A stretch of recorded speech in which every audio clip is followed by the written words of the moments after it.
जो जी भर के जीने की प्रेरणा बन जाए। बस यही तो है मन की बात। आज 2021 की जनवरी का आखिरी दिन है। क्या आप भी मेरी तरह ये सोच रहे हैं कि अभी कुछ ही दिन पहले तो 2021 शुरू हुआ था? लगता ही नहीं कि जनवरी का पूरा महीना बीत गया है। समय की गति इसी को तो कहते हैं। कुछ दिन पहले की ही तो बात लगती है जब हम एक दूसरे को शुभकामनाएं दे रहे थे। फिर हमने लोहड़ी मनाई, मकर संक्रांति मनाई, पोंगल, बिहू मनाया। देश के अलग अलग हिस्सों में त्योहारों की धूम रही। 23 जनवरी को हमने नेताजी सुभाष चंद्र बोस के जन्मदिन को पराक्रम दिवस के तौर पर मनाया और 26 जनवरी को गणतंत्र दिवस की शानदार परेड भी देखी। राष्ट्रपति जी द्वारा संसद के संयुक्त सत्र को संबोधन के बाद बजट सत्र भी शुरू हो गया है। इन सभी के बीच एक और कार्य हुआ जिसका हम सभी को बहुत इंतजार रहता है। ये है पद्म पुरस्कारों की घोषणा। राष्ट्र ने असाधारण कार्य कर रहे लोगों को उनकी उपलब्धियां और मानवता के प्रति उनके योगदान के लिए सम्मानित किया। इस साल भी पुरस्कार पाने वालों में वे लोग शामिल हैं जिन्होंने अलग अलग क्षेत्रों में बेहतरीन काम किया है। अपने कामों से किसी का जीवन बदला है, देश को आगे बढ़ाया है। यानी जमीनी स्तर पर काम करने वाले अनसंग हीरोज को पद्म सम्मान देने की जो परंपरा देश ने कुछ वर्ष पहले शुरू की थी, वो इस बार भी कायम रखी गई है। मेरा आप सभी से आग्रह है कि इन लोगों के बारे में, उनके योगदान के बारे में जरूर जानें। परिवार में उनके बारे में चर्चा करें। देखिएगा सबको इससे कितनी प्रेरणा मिलती है। इस महीने क्रिकेट पिच से भी बहुत अच्छी खबर मिली।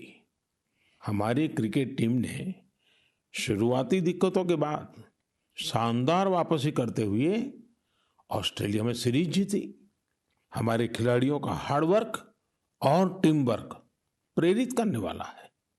इन सब के बीच दिल्ली में 26 जनवरी को तिरंगा का अपमान देख देश बहुत दुखी भी हुआ। हमें आने वाले समय को नई आशा और नवीनता से भरना है। हमने पिछले साल असाधारण संयम और साहस का परिचय दिया। इस साल भी हमें कड़ी मेहनत करके अपने संकल्पों को सिद्ध करना है। अपने देश को और तेज गति से आगे ले जाना है। मेरे प्यारे देशवासियों, इस साल की शुरुआत के साथ ही कोरोना के खिलाफ हमारी लड़ाई को भी करीब करीब 1 साल पूरा हो गया है। जैसे कोरोना के खिलाफ भारत की लड़ाई एक उदाहरण बनी है, वैसे ही अब हमारा वैक्सीनेशन प्रोग्राम भी दुनिया में एक मिसाल बन रहा है। आज भारत दुनिया का सबसे बड़ा कोविड वैक्सीन प्रोग्राम चला रहा है। आप जानते हैं और भी ज्यादा गर्व की बात क्या है? हम सबसे बड़े वैक्सीन प्रोग्राम के साथ ही दुनिया में सबसे तेज गति से अपने नागरिकों का वैक्सीनेशन भी कर रहे हैं। सिर्फ 15 दिन में भारत अपने 30 लाख से ज्यादा कोरोना वॉरियर का टीकाकरण कर चुका है, जबकि अमेरिका जैसे समृद्ध देश को इसी काम में 18 दिन लगे थे और ब्रिटेन को 36 दिन। साथियों, मेड इन इंडिया वैक्सीन आज भारत की आत्मनिर्भरता का तो प्रतीक है ही, भारत के आत्मगौरव का भी प्रतीक है। नमो ऐप पर यूपी से भाई हिमांशु यादव ने लिखा है कि मेड इन इंडिया वैक्सीन से मन में एक नया आत्मविश्वास आ गया है। मदुरई से कीर्ति जी लिखती हैं कि उनके कई विदेशी दोस्त उनको मैसेज भेजकर भारत का शुक्रिया अदा कर रहे हैं। कीर्ति जी के दोस्तों ने उन्हें लिखा है कि भारत ने जिस तरह कोरोना से लड़ाई में दुनिया की मदद की है, उससे भारत के बारे में उनके मन में इज्जत और भी बढ़ गई है। कीर्ति जी, देश का ये गौरवगान सुनकर मन की बात के श्रोताओं को भी गर्व होता है। आजकल मुझे भी अलग अलग देशों के राष्ट्रपति और प्रधानमंत्रियों की तरफ से भारत के लिए ऐसे ही संदेश मिलते हैं। आपने भी देखा होगा, अभी ब्राजील के राष्ट्रपति ने ट्वीट करके जिस तरह से भारत को धन्यवाद दिया है, वो देखकर हर भारतीय को कितना अच्छा लगा। हजारों किलोमीटर दूर दुनिया के दूर सुदूर कोने के निवासियों को रामायण के उस प्रसंग की इतनी गहरी जानकारी है, उनके मन पर गहरा प्रभाव है। ये हमारी संस्कृति की विशेषता है। साथियों, इस वैक्सीनेशन कार्यक्रम में आपने एक और बात पर अवश्य ध्यान दिया होगा। संकट के समय में भारत दुनिया की सेवा इसलिए कर पा रहा है क्योंकि भारत आज दवाओं और वैक्सीन को लेकर सक्षम है, आत्मनिर्भर है। यही सोच आत्मनिर्भर भारत अभियान की भी है। भारत जितना सक्षम होगा, उतनी ही अधिक मानवता की सेवा करेगा, उतना ही अधिक लाभ दुनिया को होगा। मेरे प्यारे देशवासियों, हर बार आपके ढेर सारे पत्र मिलते हैं। नमो ऐप और माय गॉव पर आपके मैसेजेस, फोन कॉल्स के माध्यम से आपकी बातें जानने का अवसर मिलता है। इन्हीं संदेशों में एक ऐसा भी संदेश है जिसने मेरा ध्यान खींचा। ये संदेश है बहन प्रियंका पांडे जी का। 23 साल की बेटी प्रियंका जी हिंदी साहित्य की विद्यार्थिनी है और बिहार के सिवान में रहती है। प्रियंका जी ने नमो ऐप पर लिखा है कि वो देश के 15 घरेलू पर्यटन स्थलों पर जाने के मेरे सुझाव से बहुत प्रेरित हुई थी। इसलिए 1 जनवरी को वो एक जगह के लिए निकली जो बहुत खास थी। वे जगह थी उनके घर से 15 किलोमीटर दूर देश के पहले राष्ट्रपति डॉक्टर राजेंद्र प्रसाद जी का पैतृक निवास। प्रियंका जी ने बड़ी सुंदर बात लिखी है कि अपने देश की महान विभूतियों को जानने की दिशा में उनका ये पहला कदम था। प्रियंका जी को वहां डॉक्टर राजेंद्र प्रसाद जी द्वारा लिखी गई पुस्तकें मिली, अनेक ऐतिहासिक तस्वीरें मिली। वाकई प्रियंका जी, आपका यह अनुभव दूसरों को भी प्रेरित करेगा। साथियों, इस वर्ष से भारत अपनी आजादी के 75 वर्ष का समारोह अमृत महोत्सव शुरू करने जा रहा है। ऐसे में यह हमारे उन महानायकों से जुड़ी स्थानीय जगहों का पता लगाने का बेहतरीन समय है जिनकी वजह से हमें आजादी मिली। साथियों, हम आजादी के आंदोलन और बिहार की बात कर रहे हैं तो मैं नमो ऐप पर ही की गई एक और टिप्पणी की भी चर्चा करना चाहूंगा। मुंगेर के रहने वाले जयराम विप्लव जी ने मुझे तारापुर शहीद दिवस के बारे में लिखा है। 15 फरवरी 1932 को देशभक्तों की एक टोली के कई वीर नौजवानों की अंग्रेजों ने बड़ी ही निर्ममता से हत्या कर दी थी। उनका एकमात्र अपराध यह था कि वे वंदे मातरम और भारत मां की जय के नारे लगा रहे थे। मैं उन शहीदों को नमन करता हूं और उनके साहस का श्रद्धापूर्वक स्मरण करता हूं। मैं जयराम विप्लव जी को धन्यवाद देना चाहता हूं। वे एक ऐसी घटना को देश के सामने लेकर आए जिस पर उतनी चर्चा नहीं हो पाई जितनी होनी चाहिए थी। मेरे प्यारे देशवासियों, भारत के हर हिस्से में, हर शहर, कस्बे और गांव में आजादी की लड़ाई पूरी ताकत के साथ लड़ी गई थी। भारत भूमि के हर कोने में ऐसे महान सपूतों और वीरांगनाओं ने जन्म लिया जिन्होंने राष्ट्र के लिए अपना जीवन न्योछावर कर दिया। ऐसे में यह बहुत महत्वपूर्ण है कि हमारे लिए किए गए उनके संघर्षों और उनसे जुड़ी यादों को हम संजो कर रखें और इसके लिए उनके बारे में लिखकर हम अपनी भावी पीढ़ियों के लिए उनकी स्मृतियों को जीवित रख सकते हैं। मैं सभी देशवासियों को और खास करके अपने युवा साथियों को आह्वान करता हूं कि ये देश के स्वतंत्रता सेनानियों के बारे में, आजादी से जुड़ी घटनाओं के बारे में लिखें। अपने इलाके में स्वतंत्रता संग्राम के दौर की वीरता की गाथाओं के बारे में किताबें लिखें। अब जबकि भारत अपनी आजादी के 75 वर्ष मनाएगा, तो आपका लेखन आजादी के नायकों के प्रति उत्तम श्रद्धांजलि होगी। यंग राइटर्स के लिए इंडिया 75 के निमित्त एक इनिशिएटिव शुरू किया जा रहा है। इससे सभी राज्यों और भाषाओं के युवा लेखकों को प्रोत्साहन मिलेगा। देश में बड़ी संख्या में ऐसे विषयों पर लिखने वाले राइटर्स तैयार होंगे जिनका भारतीय विरासत और संस्कृति पर गहन अध्ययन होगा। हमें ऐसी उभरती प्रतिभाओं की पूरी मदद करनी है। इससे भविष्य की दिशा निर्धारित करने वाले थॉट लीडर्स का एक वर्ग भी तैयार होगा। मैं अपने युवा मित्रों को इस पहल का हिस्सा बनने और अपने साहित्यिक कौशल का अधिक से अधिक उपयोग करने के लिए आमंत्रित करता हूं।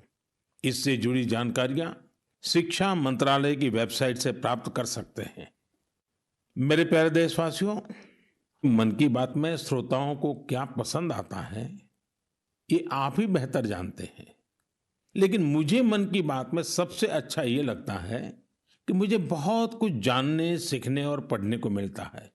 एक प्रकार से परोक्ष रूप से आप सबसे जुड़ने का अवसर मिलता है। किसी का प्रयास, किसी का जज्बा, किसी का देश के लिए कुछ कर गुजर जाने का जुनून, यह सब मुझे बहुत प्रेरित करते हैं, ऊर्जा से भर देते हैं। हैदराबाद के बोयिनपल्ली में एक स्थानीय सब्जी मंडी किस तरह अपने दायित्व को निभा रही है, ये पढ़कर भी मुझे बहुत अच्छा लगा। हम सब ने देखा है कि सब्जी मंडियां में अनेक वजहों से काफी सब्जी खराब हो जाती हैं। ये सब्जी इधर उधर फैलती हैं, गंदगी भी फैलाती हैं। लेकिन बोयिनपल्ली की सब्जी मंडी ने तय किया कि हर रोज बचने वाली इन सब्जियों को ऐसे ही फेंका नहीं जाएगा। सब्जी मंडी से जुड़े लोगों ने तय किया इससे बिजली बनाई जाएगी। बेकार हुई सब्जियों से बिजली बनाने के बारे में शायद ही आपने कभी सुना हो। यही तो इनोवेशन की ताकत है। आज बोयिनपल्ली की मंडी में पहले जो वेस्ट था, आज उसी से वेल्थ क्रिएट हो रही है। यही तो कचरे से कंचन बनाने की यात्रा है। वहां हर दिन करीब 10 टन वेस्ट निकलता है। इसे एक प्लांट में इकट्ठा कर लिया जाता है। प्लांट के अंदर इस वेस्ट से हर दिन 500 यूनिट बिजली बनती है और करीब 30 किलो बायोफ्यूल भी बनता है। इस बिजली से ही सब्जी मंडी में रोशनी होती है और जो बायोफ्यूल बनता है उससे मंडी की कैंटीन में खाना बनाया जाता है ना कमाल का प्रयास। ऐसा ही एक कमाल हरियाणा के पंचकुला की बड़ौद ग्राम पंचायत ने भी करके दिखाया है। इस पंचायत के क्षेत्र में पानी की निकासी की समस्या थी। इस वजह से गंदा पानी इधर उधर फैल रहा था, बीमारी फैलाता था। लेकिन बड़ौद के लोगों ने तय किया इस वाटर वेस्ट से भी वेल्थ क्रिएट करेंगे। ग्राम पंचायत ने पूरे गांव से आने वाले गंदे पानी को एक जगह इकट्ठा करके फिल्टर करना शुरू किया और फिल्टर किया हुआ ये पानी अब गांव के किसान खेतों में सिंचाई के लिए इस्तेमाल कर रहे हैं। यानी प्रदूषण, गंदगी और बीमारियों से छुटकारा भी और खेतों में सिंचाई भी। साथियों, पर्यावरण की रक्षा से कैसे आमदनी के रास्ते भी खुलते हैं, इसका एक उदाहरण अरुणाचल प्रदेश के तवांग में भी देखने को मिला। अरुणाचल प्रदेश के इस पहाड़ी इलाके में सदियों से मोन शुगु नाम का एक पेपर बनाया जाता है। ये कागज यहाँ के स्थानीय शुगु शेंग नाम के एक पौधे की छाल से बनाते हैं। इसलिए इस कागज को बनाने के लिए पेड़ों को नहीं काटना पड़ता है। इसके अलावा इसे बनाने में किसी केमिकल का इस्तेमाल भी नहीं होता है। यानी ये कागज पर्यावरण के लिए भी सुरक्षित है और स्वास्थ्य के लिए भी। एक वो भी समय था जब इस कागज का निर्यात होता था, लेकिन जब आधुनिक तकनीक से बड़ी मात्रा में कागज बनने लगे तो ये स्थानीय कला बंद होने की कगार पर पहुंच गई। अब एक स्थानीय सामाजिक कार्यकर्ता गोम्बू ने इस कला को पुनर्जीवित करने का प्रयास किया है। इससे यहाँ के आदिवासी भाई बहनों को रोजगार भी मिल रहा है।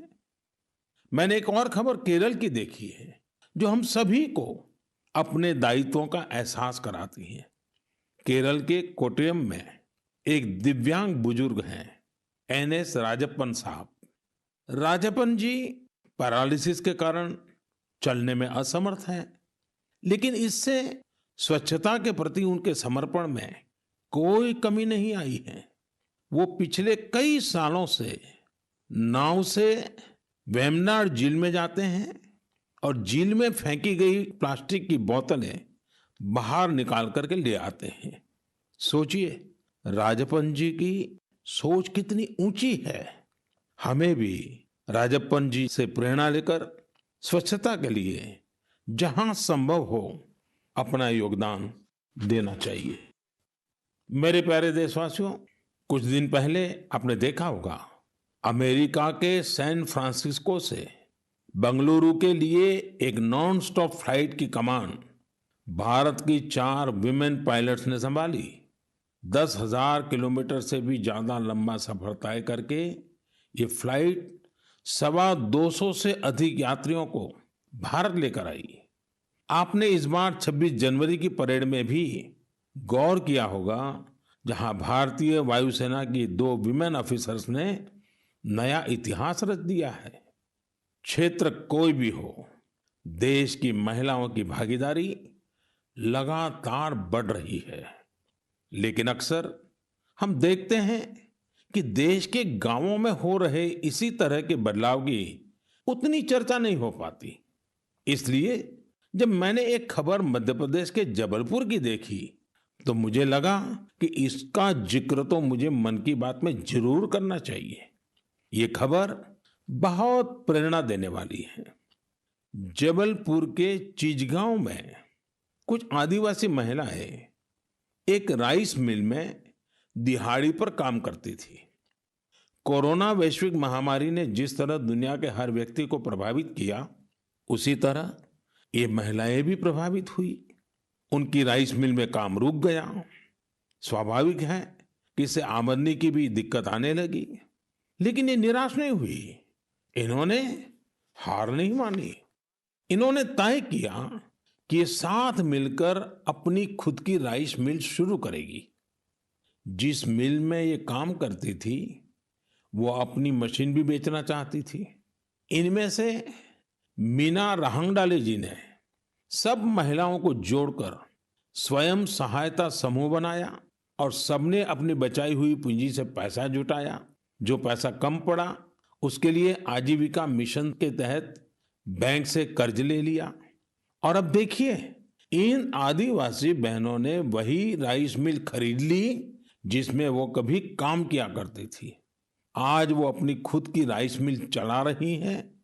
इतने ही दिनों में इस मिल ने करीब 3 लाख रुपए का मुनाफा भी कमा लिया है। इस मुनाफे से मीना जी और उनकी साथी सबसे पहले बैंक का लोन चुकाने और फिर अपने व्यापार को बढ़ाने के लिए तैयारी कर रही हैं। कोरोना ने जो परिस्थितियां बनाई उससे मुकाबले के लिए देश के कोने कोने में ऐसे अद्भुत काम हुए हैं।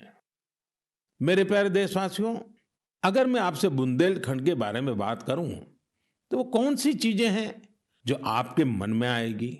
इतिहास में रुचि रखने वाले लोग इस क्षेत्र को झांसी की रानी लक्ष्मीबाई के साथ जोड़ेंगे। वहीं कुछ लोग सुंदर और शांत ओरछा के बारे में सोचेंगे। कुछ लोगों को इस क्षेत्र में पड़ने वाली अत्यधिक गर्मी की भी याद आ जाएगी। लेकिन इन दिनों यहाँ कुछ अलग हो रहा है जो काफी उत्साहवर्धक है और जिसके बारे में हमें जरूर जानना चाहिए। पिछले दिनों झांसी में 1 महीने तक चलने वाला स्ट्रॉबेरी फेस्टिवल शुरू हुआ। हर किसी को आश्चर्य होता है, स्ट्रॉबेरी और बुंदेलखंड, लेकिन यही सच्चाई है। अब बुंदेलखंड में स्ट्रॉबेरी की खेती को लेकर उत्साह बढ़ रहा है और इसमें बहुत बड़ी भूमिका निभाई है झांसी की एक बेटी गुरलीन चावला ने। लॉ की छात्रा गुरलीन ने पहले अपने घर पर और फिर अपने खेत में स्ट्रॉबेरी की खेती का सफल प्रयोग कर ये विश्वास जगाया है कि झांसी में भी ये हो सकता है। झांसी का strawberry festival stay at home concept पर जोर देता है। इस महोत्सव के माध्यम से किसानों और युवाओं को अपने घर के पीछे खाली जगह पर या छत पर टेरेस गार्डन में बागवानी करने और स्ट्रॉबेरीज उगाने के लिए प्रोत्साहित किया जा रहा है। नई टेक्नोलॉजी की मदद से ऐसे ही प्रयास देश के अन्य हिस्सों में भी हो रहे हैं। जो स्ट्रॉबेरी कभी पहाड़ों की पहचान थी, वो अब कच्छ की रेतीली जमीन पर भी होने लगी हैं। किसानों की आय बढ़ रही है। साथियों, स्ट्रॉबेरी फेस्टिवल जैसे प्रयोग इनोवेशन की स्पिरिट को तो प्रदर्शित करते ही हैं, साथ ही यह भी दिखाते हैं कि हमारे देश का कृषि क्षेत्र कैसे नई टेक्नोलॉजी को अपना रहा है। साथियों, खेती को आधुनिक बनाने के लिए सरकार प्रतिबद्ध है और अनेक कदम उठा भी रही है। सरकार के प्रयास आगे भी जारी रहेंगे। मेरे प्यारे देशवासियों, कुछ ही दिन पहले मैंने एक वीडियो देखा। वह वीडियो पश्चिम बंगाल के वेस्ट मिदनापुर स्थित नया पिंगला गांव के एक चित्रकार सरमुद्दीन का था।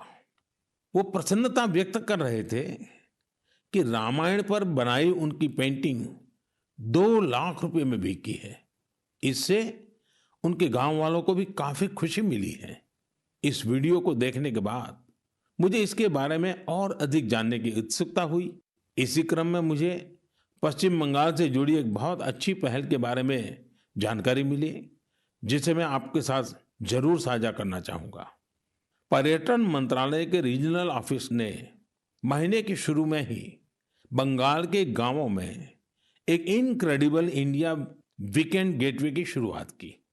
इसमें पश्चिम मिदनापुर, बांकुरा, बीरभूम, पुरुलिया, पूर्व बर्धमान, वहां के हस्तशिल्प कलाकारों ने विजिटर्स के लिए हैंडीक्राफ्ट वर्कशॉप आयोजित की। मुझे यह भी बताया गया कि इनक्रेडिबल इंडिया वीकेंड गेटवे के दौरान हैंडीक्राफ्ट्स की जो कुल बिक्री हुई, वो हस्तशिल्पकारों को बेहद प्रोत्साहित करने वाली है। देश भर में लोग भी नए नए तरीकों से हमारी कला को लोकप्रिय बना रहे हैं। ओडिशा के राउरकेला की भाग्यश्री साहू को देख लीजिए। वैसे तो इंजीनियरिंग की छात्रा है, लेकिन पिछले कुछ महीनों में उन्होंने पट्टचित्र कला को सीखना शुरू किया और उसमें निपुणता हासिल कर ली है। लेकिन क्या आप जानते हैं कि उन्होंने पेंट कहाँ किया? सॉफ्ट स्टोन्स पर। कॉलेज जाने के रास्ते में भाग्यश्री को ये सॉफ्ट स्टोन मिले। उन्होंने इन्हें एकत्र किया और साफ किया। बाद में उन्होंने रोजाना 2 घंटे इन पत्थरों पर पट्टचित्र स्टाइल में पेंटिंग की। वह इन पत्थरों को पेंट कर उन्हें अपने दोस्तों को गिफ्ट करने लगी।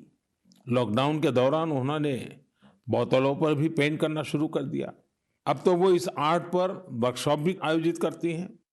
कुछ दिन पहले ही सुभाष बाबू की जयंती पर भाग्यश्री ने पत्थर पर ही उन्हें अनोखी श्रद्धांजलि दी। मैं भविष्य के उनके प्रयासों के लिए शुभकामनाएं देता हूं। आर्ट एंड कलर्स के जरिए बहुत कुछ नया सीखा जा सकता है, किया जा सकता है। झारखंड के दुमका में किए गए एक ऐसे ही अनुपम प्रयास के बारे में मुझे बताया गया। यहां मिडिल स्कूल के एक प्रिंसिपल ने बच्चों को पढ़ाने और सिखाने के लिए गांव की दीवारों को ही अंग्रेजी और हिंदी के अक्षरों से पेंट करवा दिया। साथ ही उसमें अलग अलग चित्र भी बनाए गए हैं। इससे गांव के बच्चों को काफी मदद मिल रही है। मैं ऐसे सभी लोगों का अभिनंदन करता हूं जो इस प्रकार के प्रयासों में लगे हैं। मेरे प्यारे देशवासियों, भारत से हजारों किलोमीटर दूर कई महासागरों महाद्वीपों के पार एक देश है जिसका नाम है चिले। भारत से चिले पहुंचने में बहुत अधिक समय लगता है, लेकिन भारतीय संस्कृति की खुशबू वहां बहुत समय पहले से ही फैली हुई है। एक और खास बात यह है कि वहां पर योग बहुत अधिक लोकप्रिय है। आपको यह जानकर अच्छा लगेगा कि चिले की राजधानी सैंटियागो में 30 से ज्यादा योग विद्यालय हैं। चिले में अंतर्राष्ट्रीय योग दिवस भी बड़े ही उत्साह से मनाया जाता है।